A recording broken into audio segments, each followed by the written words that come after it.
Quoi?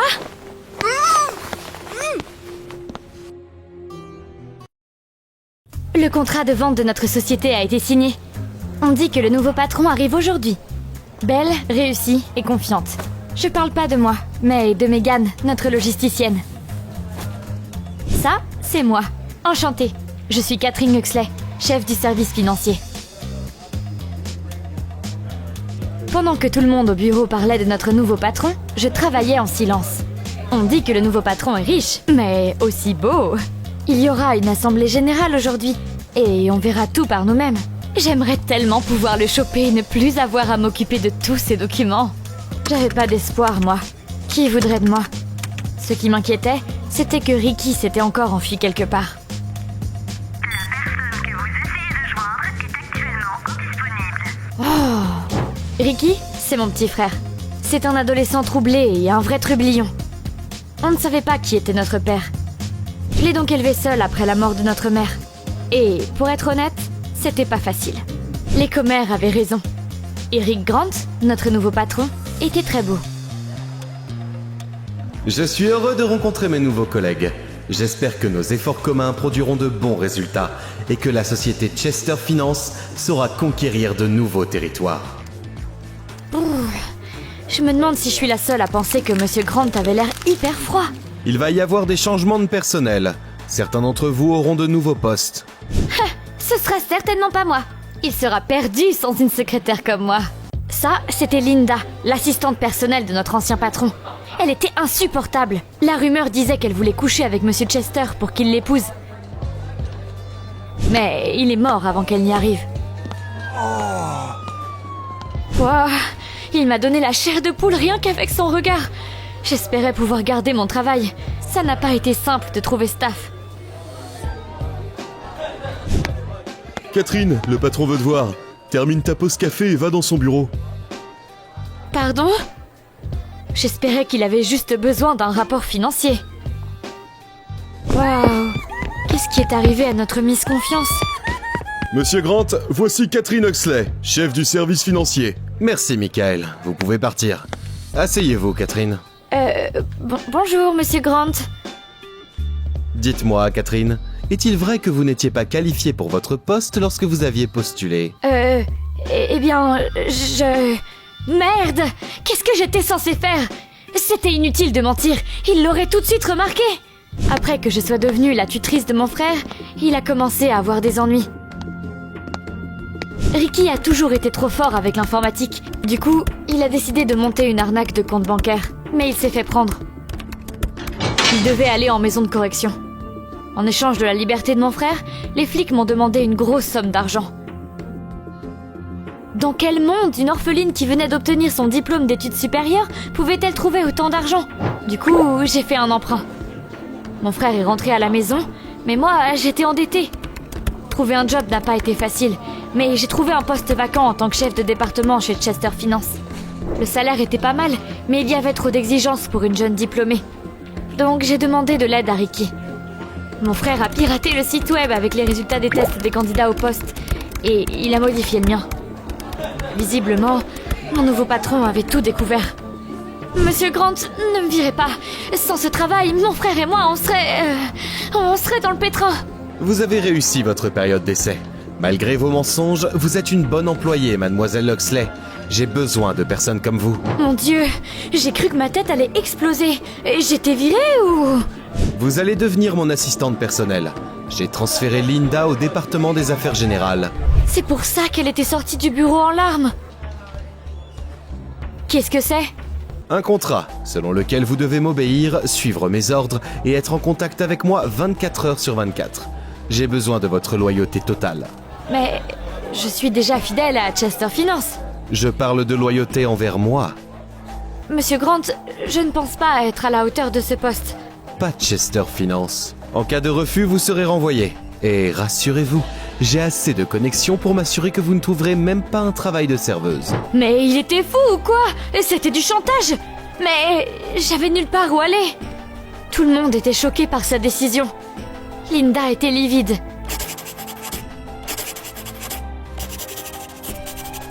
J'ai emménagé dans le bureau à côté de celui d'Eric et je croulais sous les rapports.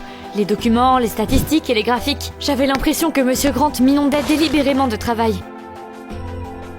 Je voulais juste rentrer chez moi pour me détendre un peu. Ça, c'est maman, Ricky et moi.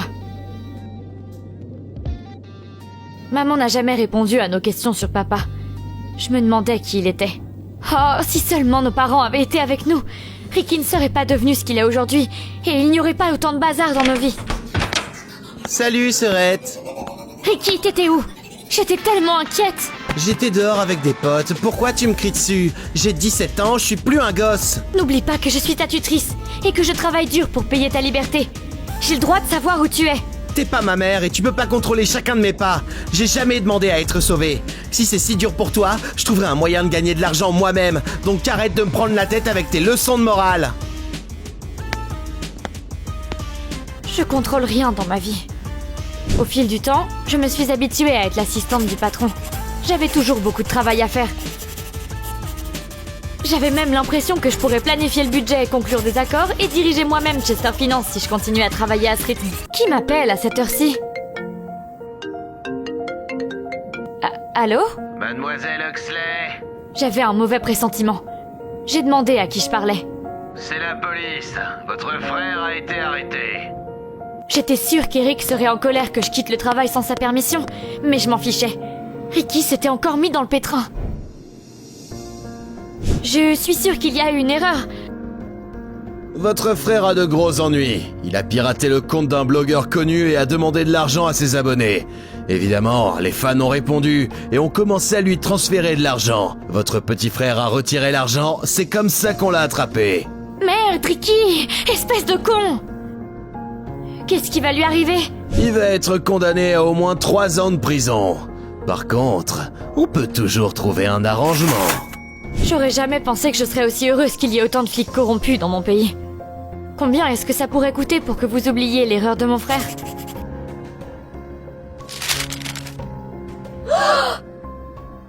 Le policier m'a donné 3 jours pour trouver l'argent. Mon sang, c'était pas assez pour trouver 30 000 $. Allez, calme-toi, Catherine. On va trouver une solution. Catherine, pourriez-vous envoyer une prime d'une centaine de dollars aux filles du service de logistique? Elles nous ont beaucoup aidés avec la livraison de l'équipement. Mais, Michael, en tant qu'adjoint en chef, vous êtes le seul à pouvoir le faire. Oh allez, je dois aller à une réunion. Tout le monde aura ses primes demain, mais j'ai pas le temps de m'en occuper. Il n'y a qu'à vous que je peux le confier. Je vais vous l'envoyer, le mot de passe pour le logiciel. Bien sûr. Catherine Huxley à la rescousse. D'accord. Département logistique. Une centaine de plus. Fait. J'aurai une prime, moi aussi? Ça pourrait être vraiment pas mal. 3000? Oh. Un jour avant, j'aurais été en extase. Mais maintenant, vu que je sais que Ricky risque d'aller en maison de correction... Et si... Non. Je pourrais aller en prison pour ça. Il va être condamné à au moins 3 ans de prison. Par contre, on peut toujours trouver un arrangement. Qui... J'espérais que personne ne le découvrirait. Le lendemain, les employés de Chester Finance ont reçu leur prime. Je voulais tellement sortir mon frère de prison, et il était trop tard pour arrêter maintenant. J'ai eu 30 000 $ sur mon compte, et je suis allée à la banque après le travail pour retirer l'argent.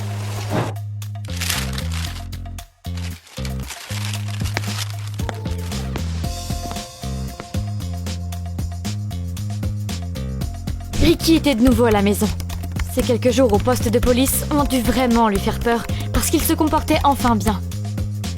Au travail, j'avais l'impression que personne ne se doutait de ce que j'avais fait. Tout se passait comme d'habitude. Mademoiselle Huxley, venez à mon bureau. J'ai attrapé le rapport que j'étais censée remettre à mon patron et j'y suis allée. Pourquoi est-ce qu'ils sont là? Après qu'on ait reçu nos primes, je suis allée à la banque pour payer un prêt. Et j'ai vu Catherine retirer un énorme tas d'argent au distributeur. Ça m'a paru suspect. Bon sang, le patron m'a regardé. Si le regard pouvait tuer...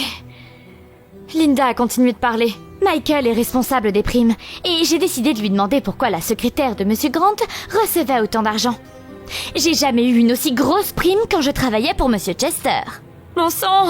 J'étais aussi surpris que Linda, donc j'ai ouvert le logiciel et j'ai réalisé que quelqu'un avait changé la taille de la prime de Catherine. La veille, je lui avais donné le mot de passe moi-même. Mon Dieu, Catherine, on te faisait confiance. Je voulais juste disparaître. C'était terminé. Il faut la virer immédiatement. Les voleurs n'ont pas leur place à Chester Finance. Je suis d'accord. J'étais sur le point d'être viré et remis aux flics. Qu'est-ce qui allait arriver à Ricky? Eric avait l'air furieux. Quoi? Avez-vous oublié qui est le chef de l'entreprise? J'ai besoin des conseils de personne. Sortez d'ici, immédiatement. Tous les deux, mademoiselle Huxley. Restez. Qu'est-ce qu'il faisait? Merde, j'avais tellement peur. C'était très stupide de votre part. Vous virer et vous mettre derrière les barreaux ne sont pas mes seules options, vous savez. Je pourrais vous tordre le cou. Notre contrat stipulait l'obéissance complète. Et pourtant vous avez décidé que vous pouviez faire ce que vous vouliez. Monsieur Grant, j'avais besoin de cet argent. Mon frère avait des ennuis. Je n'aurais jamais fait ça en temps normal. Oui, je sais. Votre frère n'est pas une personne facile à élever.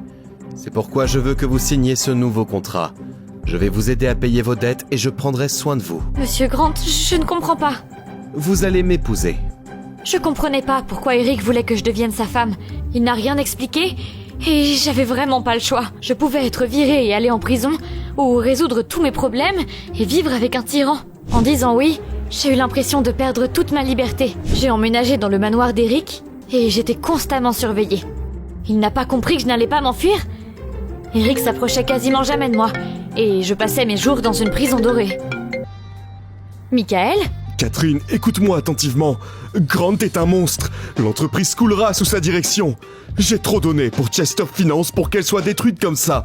Et je suppose que tu veux revivre une vraie vie. On peut s'entraider. Je t'écoute. Michael a dit qu'Eric préparait une sorte d'accord qui était voué à l'échec. Il m'a demandé d'entrer dans le bureau de mon mari et de trouver les dossiers qui aideraient à dénoncer Eric. J'étais fatiguée d'être une victime.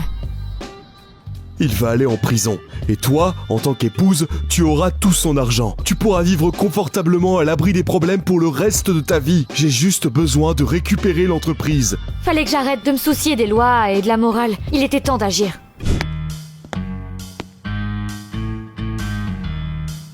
Mince, un mot de passe. Bon, faut que je me calme. Salut Ricky, j'ai besoin de ton cerveau et de tes talents de pirate. Compris, je vais essayer ça. Ça a marché. Un dossier avec mon nom dessus? Intéressant. Quoi? Un test ADN? Je pouvais pas en croire mes yeux. J'ai découvert que l'ancien propriétaire de notre entreprise était... mon père? C'est moi qui étais censé hériter de Chester Finance. Eric ne possédait pas la société. Il agissait simplement comme un dirigeant sur les ordres de Monsieur Chester, jusqu'à ce que j'ai 21 ans. Selon les documents, à mes 21 ans, il devrait me rendre l'entreprise. C'était fou. C'est pour ça qu'Eric m'avait épousée. Il voulait pas se séparer de l'entreprise. Il a dû décider de me garder en laisse et loin de cette information, pour mettre la main sur l'entreprise après. Quel bâtard! Il n'était pas encore revenu à la maison, mais j'allais appeler les flics et attendre qu'il rentre.